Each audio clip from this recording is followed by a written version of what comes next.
Bienvenue sur Africa 24 dans cette nouvelle édition du QG News. Voici les titres de l'actualité. Des hommes armés ont attaqué un hôtel de la capitale somalienne Mogadiscio. L'action revendiquée ce dimanche par les islamistes Shebab a fait au moins 12 victimes selon un premier bilan. Focus sur le marché du ciment au Cameroun. Les industriels soulèvent l'argument des coûts de production et autres charges. Le leader du marché, Simencam, a pourtant décidé de baisser le prix de vente. Nous verrons quelle stratégie se cache derrière cette annonce. L'innovation est de mise en Tunisie. Une start-up vient de mettre au point une nouvelle méthode de production d'énergie éolienne appelée la saphonienne. La machine sans lame permet de fournir une énergie verte, efficace et rentable. Mais avant de développer ces titres, 57e anniversaire des forces armées guinéennes célébré ce dimanche 1er novembre. Les festivités ont lieu dans la sobriété avec un défilé des forces de défense et de sécurité, une course de cyclisme et un dépôt de gerbes de fleurs à la mémoire des martyrs. Ajoutons également que la réforme engagée au sein des forces armées par le président Alpha Condé se poursuit. Elle a notamment permis à près de 4000 militaires de faire valoir leurs droits à la retraite, de moderniser et de réorganiser les sections militaires du pays. Attentat en Somalie. Des commandos Shebab ont attaqué dimanche matin un hôtel de Mogadiscio, la capitale. Un kamikaze a fait exploser un véhicule chargé d'explosifs à l'entrée de l'hôtel Saafi. On fait le point tout de suite avec Oumou Kalsoumba. Nouvelle attaque des islamistes Shebab. Dimanche 1er novembre, la capitale somalienne Mogadiscio a été une nouvelle fois le théâtre de violence. L'hôtel Saafi, souvent fréquenté par des parlementaires, des fonctionnaires et des hommes d'affaires, a été la cible des terroristes. Selon des témoins, un kamikaze s'est fait exploser avec un véhicule rempli d'explosifs juste à l'entrée de l'hôtel. Bilan de l'attaque, 12 victimes, dont un membre du Parlement et un ancien commandant de l'armée, le reste des civils. Une semaine auparavant, le président somalien Hassan Mahmoud avait exhorté les Shebab à se rendre. J'étais dans ma chambre, puis j'ai entendu une très forte explosion. Je suis sorti pour regarder et là j'ai vu beaucoup de gens courir. L'explosion a détruit la zone de la mosquée. Nous avons couru vers le poste de sécurité pour nous cacher au deuxième étage jusqu'à ce que les forces spéciales américaines nous évacuent. Cette attaque est considérée comme l'une des plus meurtrières dans la ville au cours des dernières semaines. Les forces spéciales présentes sur les lieux ont maîtrisé la situation et neutralisé les rebelles Shebab qui étaient dans l'enceinte de l'hôtel. Les forces spéciales ont géré la situation. Les terroristes voulaient provoquer plus de dégâts, mais ils ont échoué. Les forces spéciales somaliennes ont tué tous les rebelles Shebab qui tiraient à l'intérieur de l'hôtel. Les Shebab affiliés à Al-Qaïda, chassés en 2011 de Mogadiscio, puis de leurs principaux bastions du centre et du sud, contrôlent toujours les larges zones rurales. Ils mènent des attaques contre les symboles du gouvernement somalien et contre l'AMISOM. Ils ont aussi mené une série d'attaques meurtrières au Kenya voisin. Le pape François appelle à la paix en Centrafrique alors que les violences intercommunautaires se poursuivent à Bangui. Ce dimanche, le souverain pontife a réitéré son appel visant à mettre un terme au cycle de violence. Rappelons que le chef de l'Église catholique était censé se rendre le 29 novembre dans la capitale centrafricaine.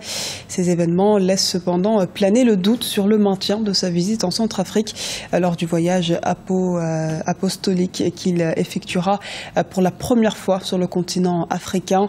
Il sera également de passage au Kenya et en Ouganda du 25 au 30 novembre.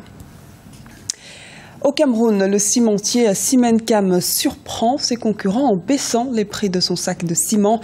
Une décision qui arrive alors que les groupes cimentiers camerounais sont amenés à produire plus pour répondre à la demande nationale, mais également aux ambitions en matière d'exportation du pays.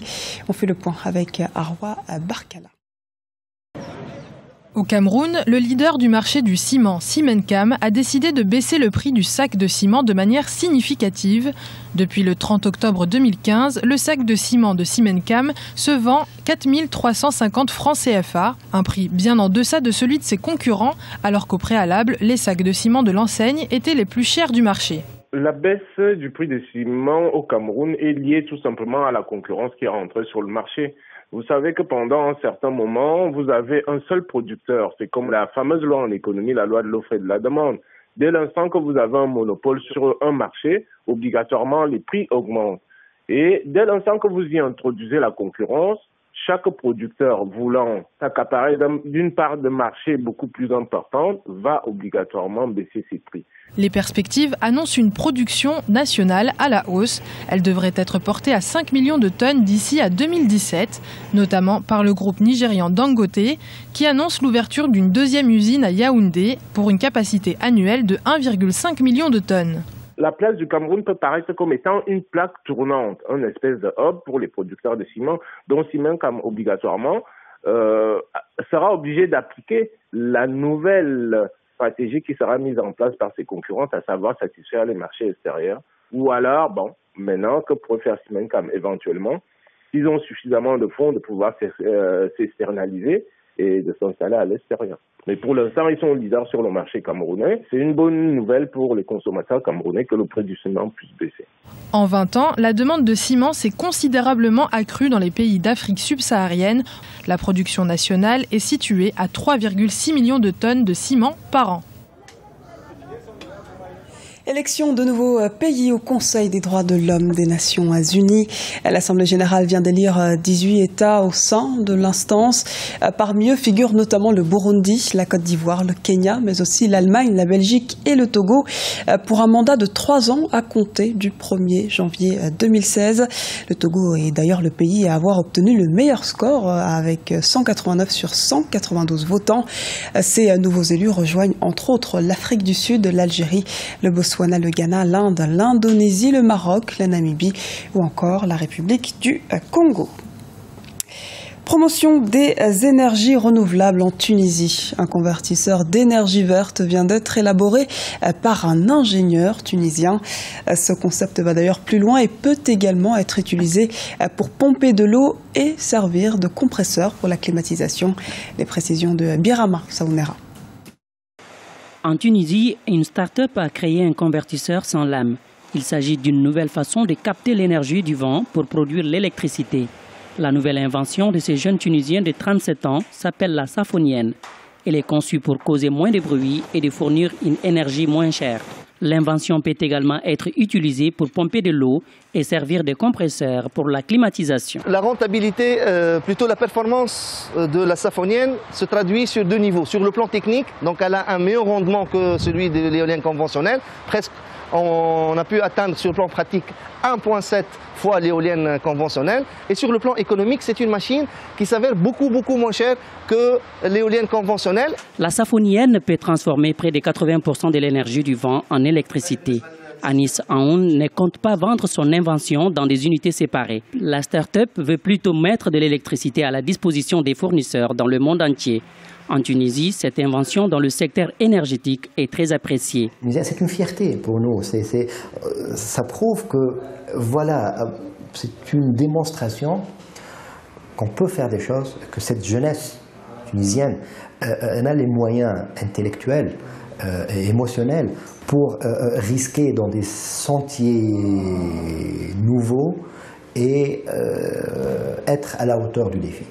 En octobre 2015, Safon Energy a reçu le Gulfstream Navigator Awards 2015, un prix décerné chaque année aux industries, notamment celles qui ont un impact positif sur la santé, l'économie ou l'environnement, tout en respectant les cultures mondiales.